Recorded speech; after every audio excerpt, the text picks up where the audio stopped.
Hello, everyone, and welcome back to Dating Diaries with Raquel. And Brittany, say it right. Or don't say it at all. Mm-hmm. How's it going, Brittany? Oh, I'm excited for today. Oh, why? Why are you excited? Tell me. I'm always excited. Right? Yes, you are. I You're always know, but I excited. am Okay. excited because we have a 4-day weekend off, and I get to be here and, have a good therapeutic conversation with you. Oh my gosh. You know what? I need therapy. Okay, You need therapy, yeah, girl. You need Free more than therapy. therapy. You need free therapy, and That's right. this is free therapy Whoop, for whoop. all of us, not just yourself. So today, what we're going to be talking about is a very interesting topic. We're going to be talking about healing after a breakup. We like to title this "Feeling the Healing Sexual healing. After the Breakup."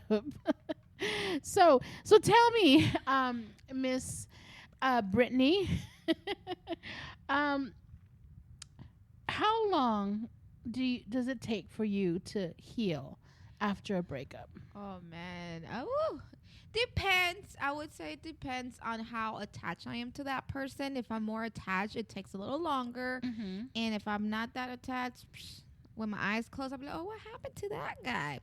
Don't feel anything. No, I do feel something, but it doesn't usually take that long. Okay, Depends. so it just depends. It really does. Okay, the same with me. Before, when I was younger, it used to take longer for me to heal from a breakup. But as I get older, it's anywhere from 6 to a year. Mm-hmm. It takes, actually, this is what they say. They say it takes half the time to heal from a breakup. So let's say you are with somebody for a year. It takes 6 months for you to heal, but it's Okay. different for everybody, Mm-hmm. and also what you do with the breakup, because like what you're doing in the healing process, that's what speeds it up. You know. That's I agree with that. I think it's what you do during that process that speeds up the healing. Mm-hmm. Let me tell you about this one guy. Okay. Okay, so we'll call him Noodles. Noodles. I remember Noodles. Yes, me too. I still remember him. So it was a couple of years ago. Um, we were so I. You never have you heard that saying? You never eat where you shit. Yes. Uh-huh. I learned that the hard way. Yeah. I dated where I work. Oh my goodness. Worst mistake of my life. Yes, I Oh would never my God. do It was that. terrible. Don't ever, guys, if one thing you take out of this podcast, do ever date someone in the same place you work at. I agree. It's the worst. Don't so ever I do it. no. So this Mr. Noodles and I kind of hit it off, and then we started dating, and it was really fun the first 3 months. The first 3 months was like a honeymoon stage. Okay. We were loving it. We were like all, Did the people at work know? Oh no, I made sure no one knew. I told him like let's keep it on let's just keep it hush hush. Don't tell anyone. I just don't want people to know our business. It's no one's business. So we were very, I think, discreet about it. So I wasn't too worried about anybody finding out because we were very, like I had said, we're very quiet about it. But so 3 months go by, Right. and well, he wasn't single, just so you know. You found that out after 3 months? After 3 months, he wasn't single. Ouch. He was actually living with his girlfriend at the time. And the way I found What? out, yes, let me tell you, the way I found out was his girlfriend calls me in the middle of the night. I get a phone call, and she's talking about, oh, are you, messing around with my man? And I said, well, who's your man? Like, I don't know. Shoot. Not that I was sleeping around, but I don't know. Maybe she got the wrong number. I was hoping. No, she said his name, and then he's like, You're like, what? I said, wait a minute. I said, no, he told me he was single. And yes, I've been messing around with him, and I didn't know he had a girlfriend. And then she's like, she called me all the names on the book except my government name. I was like, okay. She cussed you out? She did. She cussed me out. But you didn't know, though. I didn't. I don't know. Like, but I understand her side Yeah, too, she was though. upset, She was yeah. upset and she didn't know who to take the anger on. Mhm. And you always want to take it out on the Sancha, you know, like F the Sancha. And so, anyways, fast forward, I find out. You would think that would cost us to break up, but no, I didn't break up with him. I still stuck by him.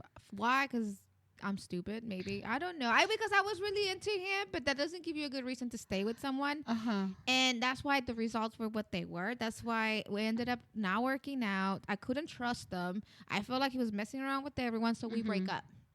We break up because I just felt like if you did that to that girl that was with you for years, because she told me her story. She told me how long they were together, what she did for him. So all I could think in the back of my mind, if you cheated on her and she supported you and took and helped you through school, Ooh, yeah. then my kitty cat ain't golden. It ain't gonna keep you, man. It ain't gonna keep. If Halle Berry got cheated on, I'm gonna get cheated on too.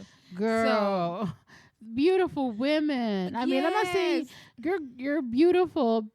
I'm saying that there's women out there like Beyonce. Like, I mean, gorgeous women. I think we all get cheated on, though. Well, I couldn't trust them. So it's not like I couldn't trust him. I was like, I just can't. I can't be I don't feel safe.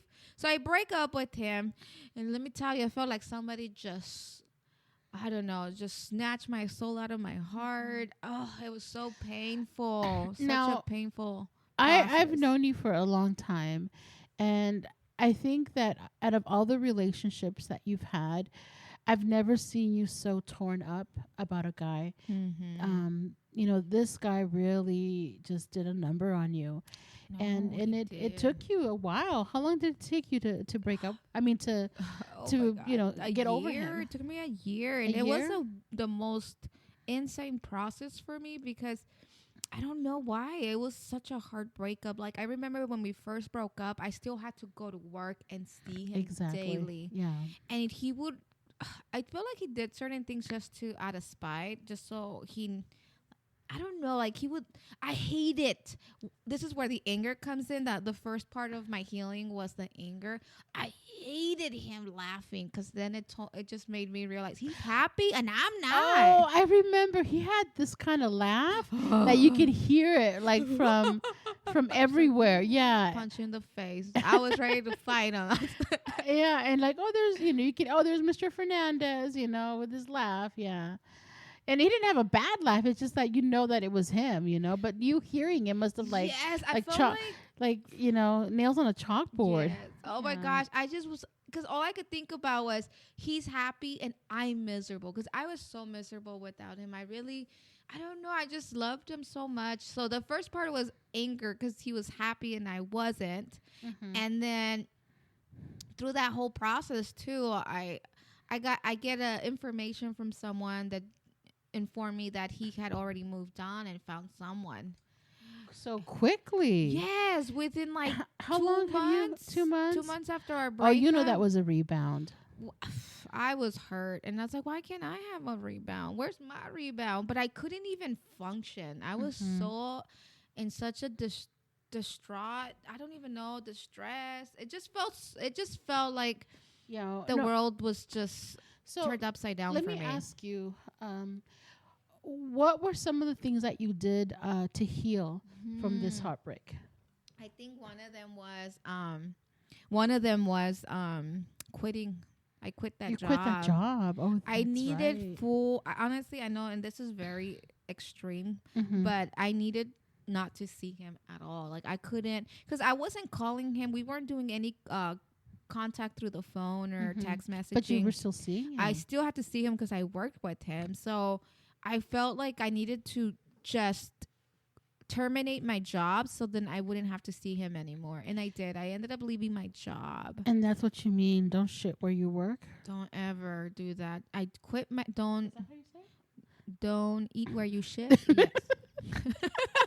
I guess not. That's not how you say That's it. all right. Everybody knows. You got me. You got me. I understand what you were saying. But I ended up quitting my job. and then I didn't see him. And I remember even telling everyone, don't call me to talk about him. I don't care what he's doing with his life. I just want to detox completely. It's like a drug. You just detox and you remove that person from social media, text messaging, phone, any way possible that you could detox. You just remove them. And I did that. So it sounds like when you break up, and I think in general, when somebody breaks up from somebody else, um, It's like that no contact rule. it's a bereavement process where it, physically somebody has, not physically, but it feels like somebody has died. So you go through the stages of bereavement, the sadness, the bargaining, the anger, and then, acceptance. Go through all those stages. And and you have to go through that in order to, pick yourself up and move. But I think what we need to do is we need to find what it is that heals us, and it's different for everybody. Everybody's coping skill or coping tools are different. Like, for example, for me, when somebody when I break up with somebody, I kind of do like the revenge thing. I get back in the gym. I you do sexual healing. I sometimes I go out and I socialize, and try to meet guys. But with my last breakup, I didn't do that. I didn't, go out and, I didn't date or anything. And actually, I healed on my own. And I think this was like the most solid, the most healthy breakup, or the most healthy healing I've done in a long time. But I did all those things that I needed to do. And I did the same thing that you did, which is just kind of not see him, not hear him, no contact, nothing. And oh my gosh, that helps so much. Because once he's out of your mind, once you're no longer, seeing him, then you can kind of just move forward. And it's like almost like an empty slate, like you're ready for something else. And that's actually where I am right now. It took me like 7 months to get over my last relationship. I was with him for 2 years off and on, and it was hard. It was really hard, but I was able to, to get over him just by focusing on me. I think one of the most important things about when you're going through that healing after a breakup, I know it's hard, but I think one of them is like the no contact rule. Like you really have to follow that through the core, because that piece is going to get you to the next step of your healing. What if he contacts you? What would you do? Or for example, Noodle, did he contact you? Did he try? No, because I blocked him. But you were still, you were already out of I was already out of the job. Okay. So my thing is to avoid that, because what happens, honestly, what I think happens when someone reaches back out is like that whole process starts again. Exactly. The cycle comes back. So what would have taken you a shorter period, now that they came back, I almost feel like it restarts that process and it prolongs your healing. It's like opening up the wound again. Opening up something, but it ain't good. The wound. That's you don't open up anything else, girl. No. Put that together, yeah. Close it. Okay, all right. No, pero so I really do think that you really have to stay strong and really make sure that you start off with no contact. And I know even after the no contact, you're still going to feel sad. I mean, there's still that sadness, that emptiness you're going to feel. But it's just a process. And I feel like for me, when I was feeling that sadness and emptiness, I gave myself that opportunity to cry. Yes. And you know what? You need that. Because once you cry, you feel so much better. It's like taking all that anguish that you have inside and you put it out. It's not in your body anymore. And you know what? One thing that what helped me is going to the gym. Because believe it or not, those feelings that I had when I was working on the treadmill or whatever, I was just like, I would just get it out of my system. And it was so therapeutic, to do some kind of exercise, and thinking about the pain, and then just kind of like just letting Clean it it go out. with the exercise. Oh my gosh. I think that was also part of the healing process. um talking to my friends. Yes, having your bestie right next to Oh you, my calling her when you're just gosh. having one of those moments, Oh my those god. weak moments where you Of just want to go look for them or call them, That is the best thing that you unblock can do. them. Yeah, oh my gosh. Yes, please. That is one thing that you need to do is. But I think too, talking about besties, one of the Mm. things that and I speak this because one of my friends is actually going through that process right now. She did say that she only calls certain people, and those people that she tends to call are the people that are not gonna judge her when she does make a mistake, because we're gonna make them. We are. There's gonna be a time that you went with no contact for, let's say, 2 weeks, and then you get really intoxicated at the club or at the bar, and then boom, you're calling him. You're gonna have those moments, and you'll just restart that process. But that's okay. You need to have friends. They're not gonna judge you when you Right. do make an error, because it's gonna happen. Yeah. Well, let me ask you this. How do you know when it's over? Like when that breakup has, it's just is you're good, you're solid, you're ready to move on. How do you Ooh, know? how do I know? The way I've known that I'm over certain when Mhm. I'm over a guy is usually if I see them again online or bump into them somewhere, I feel nothing. Like not Mhm. even anger, nothing. Mhm. It's just another person. And honestly, I even say, you know what, those were good times. And then Mhm. I just move on, and there's no resentment, no sadness. There's just nothing other Nothing than there. you Yeah. you came to my life to learn something, and I did, and I Exactly. appreciate you for that. And then that's it. Yeah. They came into our lives for us to learn. And I hope that we do learn, One of the things that I learned from the last relationship is um I I need to put myself as a priority in a relationship, because many times we lose ourselves, Mm-hmm. and we need to figure out how we can both be equals in that relationship, and not be like, oh, whatever you want, whatever, I'm here to serve you. Women usually, that's what we do. And I think that nowadays it can't be that way anymore. And another thing that I learned is that I need to learn the red flags early, those signs early, to know that, what, this ain't gonna be it.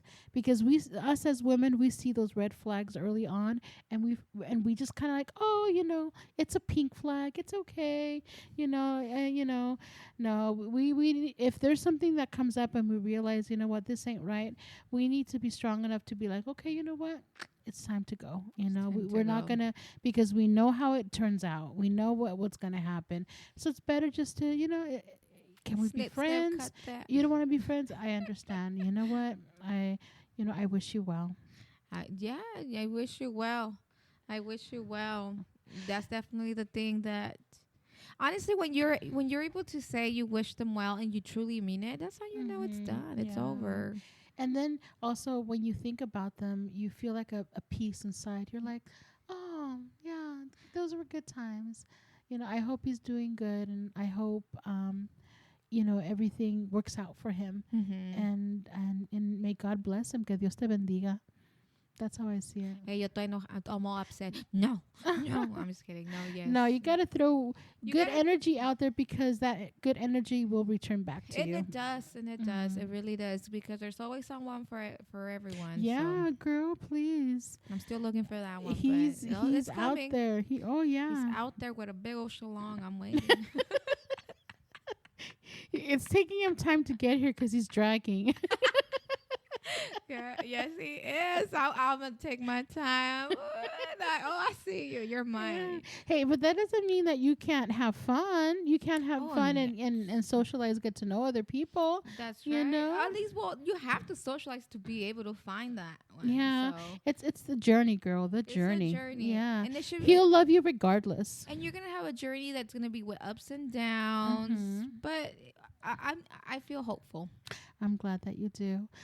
Well, thank you so much, Brittany, for having this beautiful conversation with us. I hope our audience got something from it. And I think I did as well. Thank you, everyone, for listening. And I hope you have a great, great day. And we will be back. Shout out to the big shalong. Boop, boop. Bye bye. Bye. Shalom. Shalom.